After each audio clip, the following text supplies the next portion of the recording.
Good morning students. आज हम करेंगे करंट इलेक्ट्रिसिटी का नेक्स्ट टॉपिक। ये सारे बेसिक टॉपिक्स वही हैं जो आपने 10th क्लास में पढ़े हैं, ठीक है। तो लास्ट लेक्चर में हमने इलेक्ट्रिकल करंट के बारे में स्टडी किया था, ड्रिफ्ट वेलोसिटी क्या होती है उसके बारे में स्टडी किया था, ठीक है।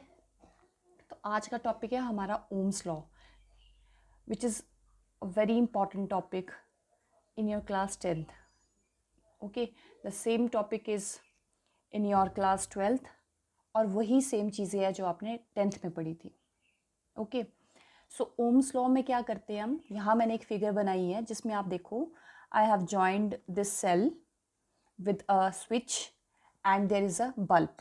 ओके, सो इनिशियली मैंने क्या किया, when the switch is open, okay, और सर्किट जो है वो ओपन है, then you all know then there is a no flow of current in the circuit. मैंने क्या किया, स्टार्टिंग में स्विच को क्लोज़ किया और यहाँ पे मैंने सेल ज्वाइन कर दिया। तो जब हम सेल ज्वाइन करते हैं तो हमें पता है कि वायर में क्या चीज़ फ्लो करना शुरू करती है, the current start flowing from the positive terminal of the cell towards the negative terminal, ठीक है। पॉजिटिव से नेगेटिव की तरफ करंट फ्लो करना शुरू करता है, और करंट मतलब फ्लो ऑफ पॉजिटिव चार्जेस। तो हमने ये देखा, इनिशियली सपोज करो आपने एक सेल ज्वाइन किया 3 वोल्ट का और मैंने यहाँ पे एक बल्ब कनेक्ट किया है, तो जब करंट फ्लो करेगा तो बल्ब जो है वो ग्लो करेगा, ठीक है। तो मैंने देखा यहाँ पे बल्ब ने ग्लो किया, यानी कि when we are using a cell having some potential difference, यानी कि वायर के दो एंड के अक्रॉस जब आप क्या चीज़ अप्लाई करते हैं, पोटेंशियल डिफरेंस अप्लाई करते हैं, तो वायर में करंट फ्लो करना शुरू करता है। हमें बल्ब के ग्लो करने से पता लगा, ठीक है। और शुरू में जब ये हमने स्विच ओपन रखा था तो सेल जो था सर्किट में नहीं था, पोटेंशियल डिफरेंस भी नहीं था, तो सर्किट में करंट भी कितना था, zero. Means when potential difference across the two ends of the conductor is zero, then there is no flow of current in that conductor, तो करंट की वैल्यू भी जीरो होती है। तो यहाँ पे मैंने 3 वोल्ट का ज्वाइन किया तो सर्किट में कुछ करंट आ गया, ठीक है। अब नेक्स्ट फिगर में मैंने क्या किया, बैटरी ज्वाइन की, मतलब 2 सेल ज्वाइन कर दिए, इसका पोटेंशियल 3, इसका पोटेंशियल 3, मतलब टोटल 6 वोल्ट का मैंने पोटेंशियल डिफरेंस वाला सेल ज्वाइन कर दिया, सॉरी बैटरी ज्वाइन कर दी। तो मैंने देखा वायर में क्या चीज़ फ्लो कर रही है, करंट फ्लो करना शुरू किया, और जो अपने बल्ब ज्वाइन किया था उसकी ब्राइटनेस और ज़्यादा इंक्रीज होगी। ब्राइटनेस और ज़्यादा इंक्रीज करने का मतलब है कि सर्किट में जो करंट का अमाउंट है वो इंक्रीज कर गया होगा, ठीक है।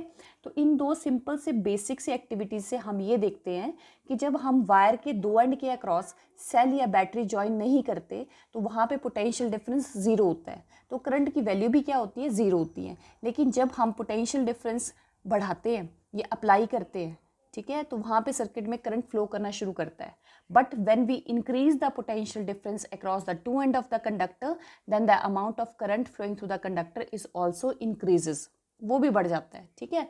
अगर आपको पोटेंशियल डिफरेंस मेजर करना हो दो एंड के अक्रॉस, तो आपको पता है हम डिवाइस यूज करते हैं, दैट इज वोल्ट मीटर। और जब when you want to calculate the measure और measure the current in the circuit, then we are using a ammeter, ठीक है। ये दो डिवाइसेस हम यूज करते हैं। तो यहाँ से हम सिंपल सा कंक्लूजन निकालते हैं कि जो भी आपका करंट फ्लो करता है, the current flowing through the conductor, अगर पोटेंशियल डिफरेंस नहीं है तो करंट भी नहीं है। पोटेंशियल डिफरेंस आप इंक्रीज करते हो तो अमाउंट ऑफ करंट भी क्या होता है, इंक्रीज करता है। यानी कि करंट जो है किसी भी कंडक्टर में कितना फ्लो करता है वो सिर्फ डिपेंड करता है कि आप उस कंडक्टर के अक्रॉस कितने का पोटेंशियल डिफरेंस क्रिएट कर रहे हैं, ठीक है। तो यहाँ से हमारे पास ये कंक्लूजन आता है, the current flowing through the conductor is directly proportional to, ठीक है, the potential difference across the two ends of the conductor. lesser the potential difference, lesser will be the amount of current across the conductor, more will be the potential difference, more will be the current, okay. And there is a very important condition, provided the physical conditions remain same। जो भी आप conductor apply कर रहे हो, use कर रहे हो, जिसके अक्रॉस आप पोटेंशियल डिफरेंस बना रहे हो, वहाँ पे ओम्स लॉ की एक सबसे इंपॉर्टेंट कंडीशन होती है कि जो फिजिकल कंडीशंस है वो हमेशा कैसी रहनी चाहिए, कांस्टेंट, ठीक है। अब ये मैं आपको नीचे करवाती हूँ कि फिजिकल कंडीशंस कैसे कांस्टेंट रहनी चाहिए। तो यहाँ पे मेरे पास फिजिकल कंडीशंस है, जैसे टेम्परेचर हो गया, स्ट्रेन हो गया, ये चीज़ें कांस्टेंट रहनी चाहिए, ओके। ये मैं आपको बाद में बताती हूँ, लेकिन ये सबसे इंपॉर्टेंट चीज़ है। ये कंडीशन अगर आप नहीं लिखेंगे तो मार्क्स आपके डिडक्ट हो जाते हैं, ठीक है। तो यहाँ से मैंने लिखा, द पोटेंशियल, पढ़ेंगे आप ऐसे, the potential difference across the two ends of the conductor is directly proportional to current, ठीक है। So V is proportional to, directly proportional to I, and when we remove the proportionality sign, then we put a proportionality constant which is known as resistance, R place करते हैं। यहाँ से resistance का formula V/I बन जाता है, ठीक है। अब रेजिस्टेंस जो है इस पूरे ओम्स लॉ में एक प्रोपोर्शनलिटी कांस्टेंट है, ठीक है, यानी कि इसकी वैल्यू हमेशा कैसी रहनी चाहिए, कांस्टेंट रहनी चाहिए। आप इसकी वैल्यू को चेंज नहीं कर सकते, ये सबसे इंपॉर्टेंट है, ठीक है। तो हम एक ग्राफ भी प्लॉट करते हैं।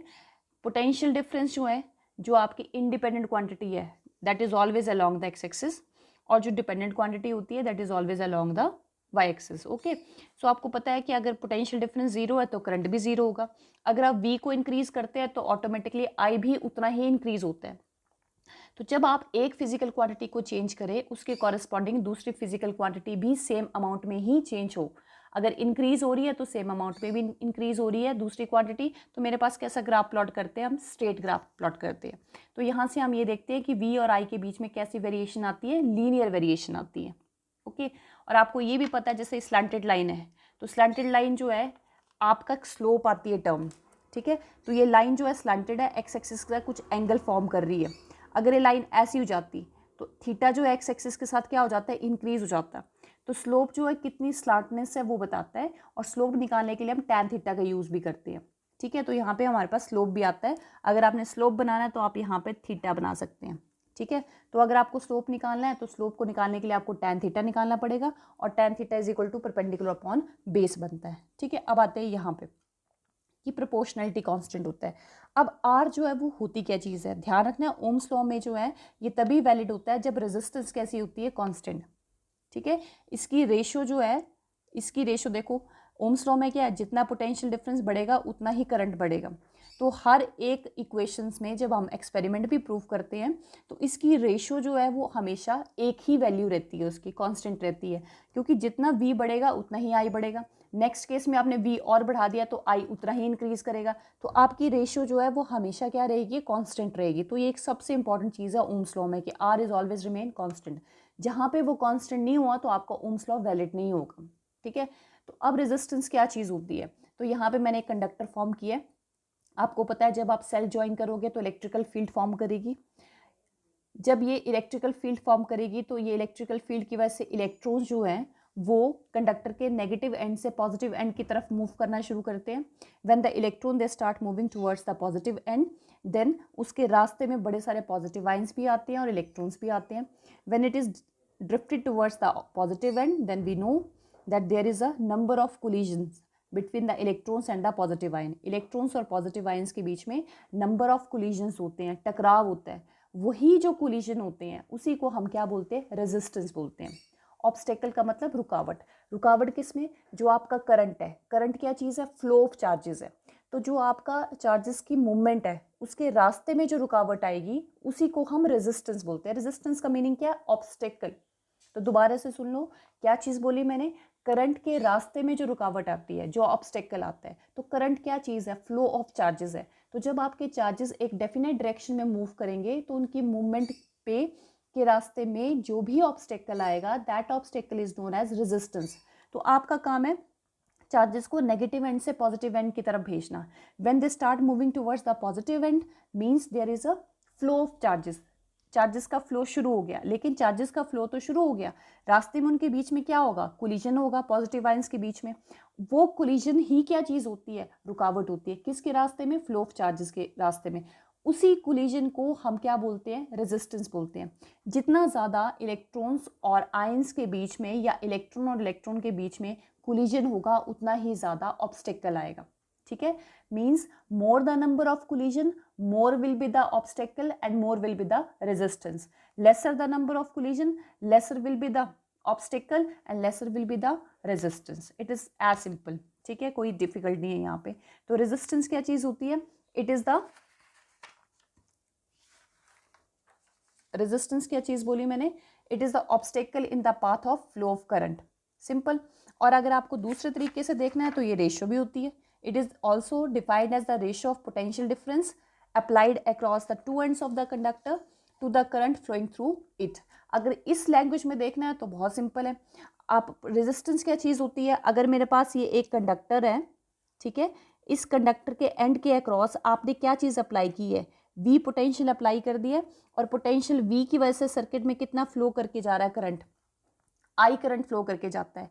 सिंपल सी बात है, किसी भी कंडक्टर के दो एंड के अक्रॉस आप जब पोटेंशियल डिफरेंस अप्लाई करते हो तो उस पोटेंशियल डिफरेंस की एप्लीकेशन के कॉरेस्पॉन्डिंग जितना करंट फ्लो करके जाता है, ठीक है, that ratio is known as resistance. ठीक है, it is defined as the ratio of potential difference across the two ends of the conductor to the current flowing through it. ठीक है, यूनिट अगर आप देखोगे तो वोल्ट पोटेंशियल डिफरेंस है, इसका वोल्ट आ जाएगा, करंट का क्या आएगा, एम्पेयर, तो आप इसको वोल्ट एम्पेयर इनवर्स भी लिख सकते हो, या फिर इसका एक सिंपल सा यूनिट है दैट इज ओम। क्लियर, ये आपका। और एक और चीज़ है कि रेजिस्टेंस का टेम्परेचर के साथ क्या रिलेशन आता है। ठीक है, वैसे मैं आगे करवाऊंगी पर अभी भी देख लो आप, रेजिस्टेंस का टेम्परेचर के साथ क्या रिलेशन है। तो बहुत सिंपल सी चीज़ है, अगर आप क्या करते हो, ये आपने कंडक्टर लिया और इसको आपने एक रूम टेम्परेचर पे रख दिया, ठीक है, तो इसमें इलेक्ट्रॉन्स मूव करेंगे इस सेल की वजह से। ओके, सो आपने क्या किया, इस कंडक्टर के टेम्परेचर को बढ़ा दिया। जब आप कंडक्टर के टेम्परेचर को बढ़ाओगे तो जो इलेक्ट्रॉन्स है और उसके अंदर जो पॉजिटिव आयंस हैं वो उस टेम्परेचर के राइज करने की वजह से हीट एनर्जी गेन करेंगे। ठीक है, टेम्परेचर बढ़ेगा तो ऑटोमेटिकली इनके पास क्या आएगी, हीट एनर्जी आएगी, जिसकी वजह से जिसके पास जितनी ज़्यादा एनर्जी आती है वो उतना ही ज़्यादा अनस्टेबल हो जाता है। तो आपका इलेक्ट्रॉन जो हीट एनर्जी गेन करेंगे और जो पॉजिटिव आयन है वो मूव तो कर नहीं सकते, वो एक ही जगह रहेंगे, लेकिन जब वो एनर्जी गेन करेंगे तो वो अपनी ही जगह पे ज़्यादा एम्पलीट्यूड के साथ या जल्दी जल्दी क्या करना शुरू करेंगे, वाइब्रेशन करना शुरू करेंगे। तो आपके इलेक्ट्रॉन्स और पॉजिटिव आयंस में ज़्यादा एनर्जी गेन होने की वजह से पॉजिटिव आयंस जो है वो लार्जर एम्पलीट्यूड के साथ वाइब्रेट करना शुरू करेंगे और इलेक्ट्रॉन्स ज़्यादा तेज़ी से पॉजिटिव एंड की तरफ भागना शुरू करेंगे। इस सभी चक्कर में, इस सारे केस में आप एक चीज़ देखोगे कि जो जितना ज़्यादा तेज़ी से भागेगा, रास्ते में पॉजिटिव आयन की जितनी ज़्यादा वाइब्रेशंस होंगी उतना ही ज़्यादा इलेक्ट्रॉन्स और पॉजिटिव आयंस के बीच में कोलिजन के चांसेस बढ़ेंगे। ओके, सो इफ़ कोलिजन के चांसेस इंक्रीज होंगे तो ऑब्वियस सी बात है, चांसेस इंक्रीज हो रहे हैं तो जितना ज़्यादा कोलिजन होगा उसी को तो हम रेजिस्टेंस बोलते हैं। ठीक है, जो टेम्परेचर राइज करने की वजह से क्या होगा, इनके पास एनर्जीज बढ़ जाएंगी, पॉजिटिव आयंस की वाइब्रेशंस इंक्रीज हो जाएंगी, इलेक्ट्रॉन ज़्यादा फास्टर रेट से मूव करना शुरू करेंगे। Due to that the number of collisions between the electrons and the positive ion increases, and if the collision increases it means the obstacle also increases. There is a more obstacle for the flow of charges from the negative end to the positive end, it means the resistance of the conductor increases. So what will happen to the resistance of the conductor with respect to the rise in the temperature, then you simply explain it जो मैंने आपको बताया। ठीक है, with the rise in the temperature the resistance of the conductor also increases, ये आपने ध्यान रखना है। ठीक है, तो यहाँ से हमारे पास एक इम्पॉर्टेंट टर्म आती है कि आपकी जो रेजिस्टेंस है वो क्या चीज़ होती है। तो रेजिस्टेंस को मैंने बता दिया, ऑब्स्टेकल आता है, इसका फॉर्मूला ये बनता है।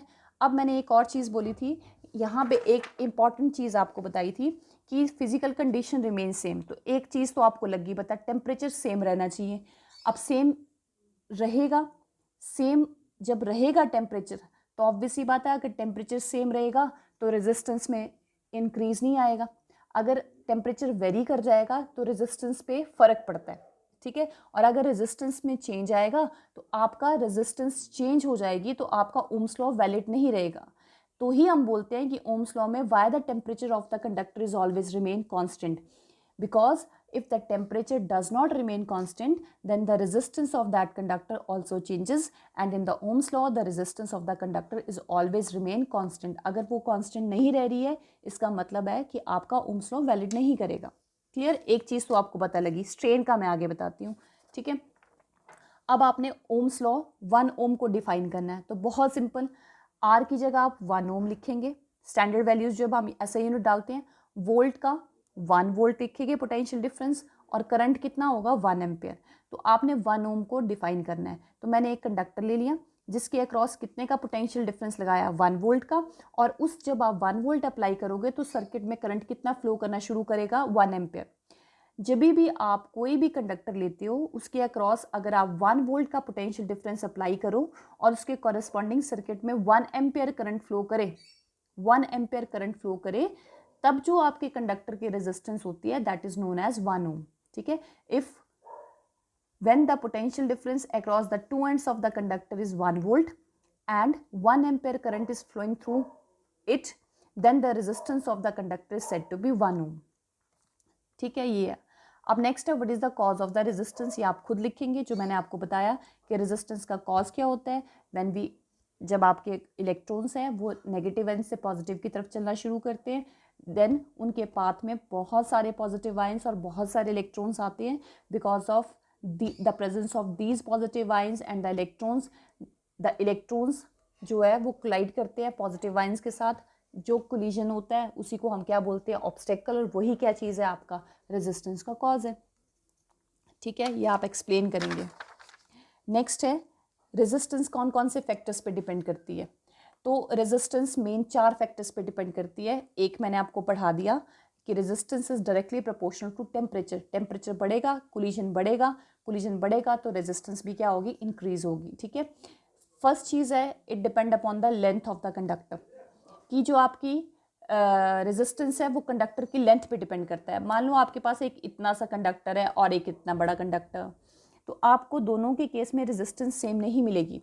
Resistance of the conductor is directly proportional to length of the conductor. More the length of the conductor more will be the resistance. Why, ये ऐसा क्यों होता है, तो बहुत सिंपल है। जितना छोटा कंडक्टर होगा, इलेक्ट्रॉन्स को यहाँ से वहाँ जाना है, तो जब इतना छोटा सा कंडक्टर है तो और एक इतना बड़ा कंडक्टर आपको, तो इलेक्ट्रॉन को यहाँ से यहाँ जाना है, तो इस दोनों रास्ते में बहुत फ़र्क है। यहाँ पे जब यहाँ से यहाँ जाएगा तो नंबर ऑफ कोलिजन कम होंगे, और जब इतना बड़ा रास्ता होगा तो नंबर ऑफ कोलिजन ऑटोमेटिकली क्या होंगे, ज़्यादा होंगे। तो जो छोटी वाली वायर है उसमें नंबर ऑफ कोलिजन्स कम होने का मतलब है रेजिस्टेंस भी क्या होगी, कम। और जितनी लॉन्गर वायर आप यूज़ करोगे वहाँ पे नंबर ऑफ कोलिजन के चांसेस क्या होंगे, ज़्यादा होंगे, जिसकी वजह से रेजिस्टेंस भी क्या होगी, ज़्यादा। तो resistance is directly proportional to length of the conductor. Okay, second is resistance is inversely proportional to area of cross section. जैसे ये एक वायर है, इसका एरिया सभी को पता है, इसी को बोलते हैं सर्कुलर पार्ट को आप एरिया बोलते हैं। इसका एरिया इतना सा है और ये दूसरी वायर है, उसका एरिया मैंने इतना बड़ा बना दिया।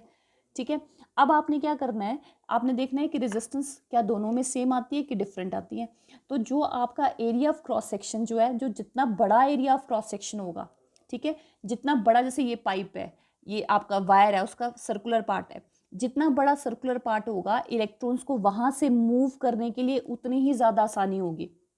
जैसे एक छोटा सा दरवाज़ा है और एक आप बड़ा सा डोर ले लो, जो छोटा वाला दरवाज़ा होगा उसमें मूवमेंट के लिए उतने ही, अगर बहुत ज़्यादा लोग उसमें से क्रॉस कर रहे हैं, जैसे इलेक्ट्रॉन्स है, तो वो एक इलेक्ट्रॉन थोड़ा ना मूव करता है कंडक्टर में, नंबर ऑफ इलेक्ट्रॉन्स मूव करते हैं। तो अगर आपके पास बहुत सारे लोग हैं और आपने एक छोटा सा डोर बनाया है, उस छोटे से डोर में से उन सभी को मूव करवाना है, तो जितना छोटा दरवाज़ा आप बनाओगे उसकी मूवमेंट में उतनी ज़्यादा मुश्किल आएगी। और अगर आप बड़ा सा दरवाज़ा बनाओगे और आपको बड़े सारे लोगों को क्रॉस करवाना है तो वो बहुत आराम से मूव करेंगे। सिमिलरली अगर आपने एक छोटा सा एरिया ऑफ क्रॉस सेक्शन वाली वायर ली है, वहाँ से नंबर ऑफ चार्जेस को फ्लो करने में ज़्यादा डिफ़िकल्टी आती है। ठीक है, और जो जितना बड़ा एरिया ऑफ क्रॉस सेक्शन लोगे वहाँ से इलेक्ट्रॉन्स को मूव करने के लिए उतने ही ज़्यादा क्या आती है, आसानी होती है। ठीक है, तो lesser the area of cross section, ठीक है, जितना छोटा एरिया उतनी ही ज़्यादा मुश्किल। So area of cross section resistance के साथ इनवर्स रिलेशन में आता है। ठीक है, bigger the area of cross section laser will be the resistance. तो यहाँ पे रेजिस्टेंस क्या होगी, कम, और यहाँ पे रेजिस्टेंस कैसी होगी, ज़्यादा। और थर्ड तो आपको पता है। फोर्थ क्या चीज़ है, resistance depend upon the nature of the material. जो आपका मटेरियल है, जैसे आपने वायर ली है, एक कॉपर की एक निक्रोम की है, तो एक वायर जो वो निक्रोम से बनी है, उसके अंदर मटेरियल निक्रोम का है, दूसरे के अंदर कॉपर का है, तो दोनों की जो मटेरियल है उनकी नेचर अलग अलग है। तो कॉपर की वायर आपको एक जैसा रेजिस्टेंस नहीं देगी जितना निक्रोम देगा। तो जो आपकी मटेरियल से अगर वो वेरी कर जाती है तो भी रेजिस्टेंस क्या करती है, वेरी करती है। तो ये याद रखना है कि रेजिस्टेंस जो वो 4 फैक्टर्स पे डिपेंड करती है। लेंथ पे डायरेक्टली करती है, एरिया पे इन्वर्सली करती है, टेम्परेचर पे डायरेक्टली करती है, और नेचर ऑफ मटेरियल पे ना डायरेक्टली ना इन्वर्सली। सिंपल लिखोगे आप कि वो क्या करती है, नेचर ऑफ मटेरियल पे डिपेंड करती है। 4 फैक्टर्स आते हैं। क्लियर। अब मैंने आपको ओम्स लॉ में टेम्परेचर तो समझा दिया, क्योंकि टेम्परेचर और रेजिस्टेंस का लेना देना है। अब स्ट्रेन है, तो आपने 11th क्लास में पढ़ा था, we have a longitudinal strain, we have a volume strain. तो लॉन्गिट्यूडनल स्ट्रेन में क्या होता है, whenever the length of the wire changes, तो उसकी लेंथ में जब आप चेंज करते हो तो उसमें कितना चेंज आता है, ठीक है, वो स्ट्रेन आपने पढ़ी है। वॉल्यूम क्या है, आप वॉल्यूम को छेड़छाड़ करोगे उसमें तो उसमें वॉल्यूम स्ट्रेन प्रोड्यूस होती है। तो आपको पता है कि स्ट्रेन जो है उसमें एक लॉन्गिट्यूडनल स्ट्रेन भी है, ठीक है, वॉल्यूम स्ट्रेन भी है। तो वॉल्यूम में लेंथ और एरिया आप बोल सकते हो, लेंथ और एरिया का कॉम्बिनेशन जो वो वॉल्यूम होगा। तो अगर आप लेंथ में छेड़ोगे, लेंथ को खींचोगे, बड़ा करोगे, छोटा करोगे, स्ट्रेच करोगे, तो लेंथ चेंज होगी। अगर लेंथ में चेंज आएगा, ठीक है, तो ऑब्वियसली बात है उसमें लॉन्गिट्यूडनल स्ट्रेन प्रोड्यूस होगी। और अगर लेंथ में चेंज आएगा तो रेजिस्टेंस लेंथ पे भी डिपेंड करती है, तो रेजिस्टेंस में भी फ़र्क पड़ेगा। और अगर रेजिस्टेंस में फ़र्क पड़ेगा तो ओम्स लॉ वैलिड नहीं रहेगा, ठीक है। वॉल्यूम में चेंज करोगे आप तो ऑटोमेटिकली एरिया भी चेंज होगा। तो अगर एरिया में चेंज आएगा, ठीक है, तो रेजिस्टेंस फिर वेरी करेगी, क्योंकि it also depend upon the area of cross section. तो आप जो है इसमें कंडीशंस में टेम्परेचर और स्ट्रेन जो है वो कैसे रहने चाहिए, कांस्टेंट रहने चाहिए, ठीक है, ताकि आपकी रेजिस्टेंस भी कैसी रहे, कांस्टेंट रहे, बिकॉज रेजिस्टेंस इन दोनों पे डिपेंड करती है। Clear, I hope you can able to understand, ठीक है, जो मैं आपको बता रही हूँ। फिर इन दोनों इक्वेशंस को हम इकट्ठा सॉल्व करेंगे तो r is proportional to length ऊपर आएगा, area of cross section denominator में आएगा। When we remove the proportionality sign then you put a proportionality constant which is known as resistivity. Rho जो है उसका सिंबल है रेजिस्टिविटी, और इसको स्पेसिफिक रेजिस्टेंस भी बोलते हैं, ठीक है। यहाँ से आपने रेजिस्टिविटी को डिफाइन करना है, ठीक है। मान लो मेरे पास एक वायर है, उसकी लेंथ 1 मीटर है, एरिया भी उसका 1 मीटर स्क्वायर है, ठीक है, या फिर इसका वॉल्यूम ही हम 1 मीटर क्यूब लेते हैं, ठीक है। एक वायर है having a length 1 metre, area of cross section 1 metre square, या फिर उसका वॉल्यूम जो वो यूनिट वॉल्यूम है। तो जब आप यहाँ डालेंगे तो यहाँ पे 1/1, तो जब आप सॉल्व करोगे तो r इज इक्वल टू क्या आएगा, रो आएगा। आर क्या चीज़ आएगी, रो आएगी, ठीक है। तो आपने स्पेसिफिक रेजिस्टेंस को डिफाइन करना, फिर मैं आगे एग्जांपल दूंगी तो क्लियर हो जाएगा, ठीक है। आपने स्पेसिफिक रेजिस्टेंस को डिफाइन करना। तो स्पेसिफिक रेजिस्टेंस क्या है, रेजिस्टिविटी क्या चीज़ है, रेजिस्टेंस ही होती है, ठीक है। देखो रेजिस्टेंस के इक्वल आया। तो आप स्पेसिफिक रेजिस्टेंस को जब डिफाइन करोगे तो आपके पास ये आएगा, the specific resistance of material. यहाँ पे रेजिस्टिविटी जो है वो मटीरियल का साथ डिपेंड करती है, कंडक्टर के साथ उसका कोई लेना देना नहीं है, ठीक है। The specific resistance of material is defined as the resistance offered by a, ठीक है। क्या चीज़ है, देखो R जो है वो रो पे डिपेंड कर रही है, ठीक है। कब, जब हम एक वायर लेते हैं जिसकी लेंथ 1 मीटर है, एरिया कितना है 1 मीटर स्क्वायर, तो आप ये बोलोगे it is defined as the resistance offered by a unit length with unit area of cross section of material of conductor, ठीक है। जब एक वायर होती है जिसकी लेंथ 1 मीटर हो और उसका एरिया 1 मीटर स्क्वायर हो, तो वो जो आपको रेजिस्टेंस देती है that resistance is known as resistivity. या फिर एक वायर जिसका वॉल्यूम कितना हो 1 मीटर क्यूब, किसी भी वायर के यूनिट वॉल्यूम से जितनी आपको ऑब्स्टेकल मिलती है, जितनी आपको रेजिस्टेंस मिलती है, that resistance is known as resistivity, ठीक है। अब एग्जाम्पल दूंगी तो आपको क्लियर होगा। अब रेजिस्टिविटी में मैंने क्या चीज़ बोली, रेजिस्टिविटी में मैंने एंटायर कंडक्टर नहीं बोला। रेजिस्टिविटी जो है वो रेजिस्टेंस ही होती है, लेकिन किस चीज़ की रेजिस्टेंस को हम रेजिस्टिविटी बोलते हैं, जो भी वायर है उस वायर का यूनिट वॉल्यूम, यूनिट वॉल्यूम मतलब 1 मीटर क्यूब के अंदर जितनी हमें रेजिस्टेंस मिलती है, 1 मीटर क्यूब बोलो या लेंथ 1 मीटर बोलो, एरिया 1 मीटर स्क्वायर बोलो, उसके अंदर जो हमें रेजिस्टेंस मिलेगी that is known as resistivity, ठीक है। फॉर एग्जाम्पल अब यहाँ देखो, जो रेजिस्टिविटी है, जैसे रेजिस्टेंस 4 पैरामीटर्स पे डिपेंड करती है, बट रेजिस्टिविटी जो है, जैसे यहाँ से मैंने फॉर्मूला बनाया पीछे रेजिस्टिविटी का, रेजिस्टिविटी यहाँ रखो, आर ए ऊपर ले जाओ, एल डिनोमिनेटर में ले आओ, तो आपके पास बनेगा R L by A, unit इसका डाला मैंने, तो आपके पास यूनिट बनेगा ओम मीटर। रेजिस्टिविटी के फॉर्मूले में लेंथ भी है, एरिया भी है, ठीक है, but resistivity does not depend upon the length, it does not depend upon the area of cross section, it only depend upon the temperature and it only depend upon the nature of the material. It is very important. बड़े सारे बच्चे बहुत ज़्यादा confuse करते हैं। Resistance depend upon the 4 factor, length, area, temperature and material, ठीक है, but resistivity does not depend upon the length, it does not depend upon the area, it only depend upon the, किस पे depend करता है, सिर्फ nature पे और साथ में आपके टेम्परेचर पे, ठीक है। अब देखो यहाँ पे मेरे पास एक कॉपर वायर है, रेजिस्टिविटी का एग्जांपल दे रही हूँ, एक निक्रोम वायर है, ठीक है, इसकी लेंथ एल है, इसका एरिया ऑफ क्रॉस सेक्शन दोनों का सेम है, लेकिन ये कॉपर से बना है, ये निक्रोम से बना है, ठीक है। तो आपको बताना है इसमें से दोनों की रेजिस्टेंस सेम होगी कि डिफरेंट होगी। तो पैरामीटर्स पे जाओ, तो वो नेचर ऑफ मटेरियल पे डिपेंड करता है। तो दोनों की सब लेंथ एरिया तो सेम है लेकिन नेचर तो अलग अलग है, यानी कि इसकी रेजिस्टेंस कैसी करेगी, वेरी करेगी, डिफरेंट होगी। ठीक है, या डिफरेंट लिख दो। रेजिस्टिविटी की बात करोगे तो रेजिस्टिविटी लेंथ पे डिपेंड नहीं करती, एरिया पे डिपेंड नहीं करती, उसको कोई लेना देना नहीं है। सिर्फ आप देखोगे रेजिस्टिविटी को, देखोगे कि कोई भी आपके पास कंडक्टर दिया, उसके 1 मीटर क्यूब में यूनिट वॉल्यूम में जो मटेरियल है वो कितना आपको रेजिस्टेंस देता है।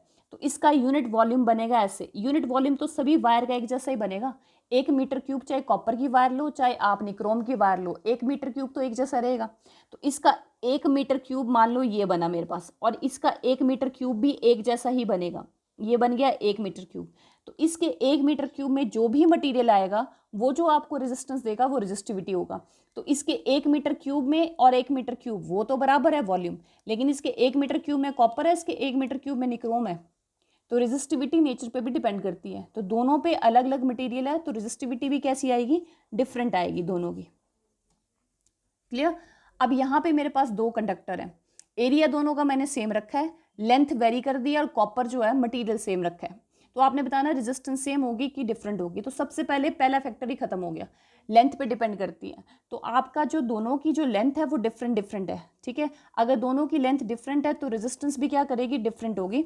तो आप यहाँ पे लिखोगे दोनों वायर की रेजिस्टेंस कैसी है, डिफरेंट है। ओके। अब बात करेंगे आप रेजिस्टिविटी की। तो रेजिस्टिविटी का लेंथ के साथ कोई लेने देना नहीं होता है। उसमें हम देखते हैं कि 1 मीटर क्यूब में जो मटेरियल है वो कितनी रेजिस्टेंस दे रहा है। तो जब आप इस कॉपर वायर का 1 मीटर क्यूब बनाओगे तो वो ऐसे बनेगा। सिमिलरली अगर यहाँ बनाओगे तो वो भी तो सेम ही बनेगा 1 मीटर क्यूब। अब इसके 1 मीटर क्यूब में क्या है, कॉपर भरा हुआ है, इसके 1 मीटर क्यूब में भी क्या है, कॉपर है। तो दोनों के 1-1 मीटर क्यूब में आपको सेम ही मटेरियल मिल रहा है। ठीक है, पूरा कंडक्टर नहीं देखते हम, सिर्फ क्या देखते हैं, 1 मीटर क्यूब में जो मटेरियल है वो कितनी रुकावट दे रहा है। तो दोनों के 1 मीटर क्यूब में आपके कॉपर ही मिला है। तो 1 मीटर क्यूब में जितना कॉपर यहाँ होगा 1 मीटर क्यूब में भी सेम होगा। तो यानी कि दोनों रेजिस्टेंस कैसे मिलेगी, आपको सेम मिलेगी। तो यूनिट वॉल्यूम में जो रेजिस्टेंस आती है that is known as resistivity. तो यहाँ पे ये लेंथ उन पे डिपेंड नहीं करती, लेकिन यहाँ पे मटेरियल सेम होने की वजह से रेजिस्टिविटी भी क्या आएगी, आपकी सेम आएगी। क्लियर।